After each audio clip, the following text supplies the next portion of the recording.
Salam Merdeka Belajar. Assalamualaikum warahmatullahi wabarakatuh. Orang tua hebat Indonesia, pada kesempatan kali ini izinkan saya, Jayanti, sedikit sharing mengenai pendidikan di Finland. Kenapa Finland? Well, sejak beberapa tahun terakhir, nama negara Finland semakin mencuat. Pasalnya, siswa-siswa Finland yang masih berusia 15 tahun berhasil mencatatkan skor tertinggi pada penyelenggaraan PISA, Program for International Student Assessment, pada tahun 2001. Padahal nih ya, di Finland itu jam pelajarannya singkat, PR-nya sedikit, dan ujiannya tidak begitu terstandarisasi. Lalu apa ya rahasianya? Nah, salah satu sumber yang recommended untuk dijadikan referensi mengenai pendidikan di Finland adalah buku Teach Like Finland yang ditulis oleh Timothy D. Walker. Poin pertama adalah kesejahteraan. Berbicara tentang kesejahteraan, perlu digarisbawahi bahwa Finland telah mencapai predikat pendidikan terbaik tanpa harus menambah beban guru dan siswa. Jadi, pada saat jam istirahat, guru dan siswa benar-benar beristirahat. Jadi, nggak ada tuh guru yang nyambi istirahatnya dengan ngerjain RPP atau lesson plan. Begitupun dengan anak-anak. Pada jam istirahat, mereka benar-benar menghabiskan waktunya untuk bermain atau melakukan aktivitas bebas. Mereka memiliki hari sekolah yang pendek dengan istirahat 15 menit yang sering.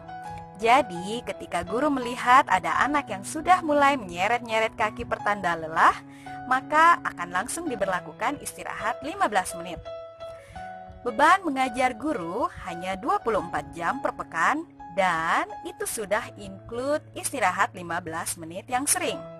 Guru juga tidak menggunakan waktu tambahan di luar jam pelajaran untuk melakukan aktivitas yang berhubungan dengan tugas mengajar. Jadi nggak ada tuh guru yang masih stay di sekolah untuk mengerjakan administrasi saat jam pulang tiba. Memberikan peluang kemandirian bagi anak-anak merupakan kelebihan lain pada pendidikan Finland. Sejak TK, anak-anak di sana pergi dan pulang sendiri ke dan dari sekolah. Bukan hanya itu, mereka terbiasa melakukan banyak hal sendiri tanpa bantuan orang lain. Dalam bukunya, Walker menceritakan kisah seorang siswi kelas 2 yang membuat sendiri snack berupa telur goreng saat pulang sekolah ketika orang tuanya sedang tidak berada di rumah. Orang tua dan guru juga memberikan tanggung jawab kepada siswa atau anak-anak mereka berupa kebebasan untuk menyelesaikan atau memenuhi tanggung jawab. Di rumah misalnya, bahkan sejak usia prasekolah, anak-anak sudah dapat diamanahi tanggung jawab yang ringan, misalnya merapikan sepatu di rak sepatu, menyiram tanaman, dan lain-lain.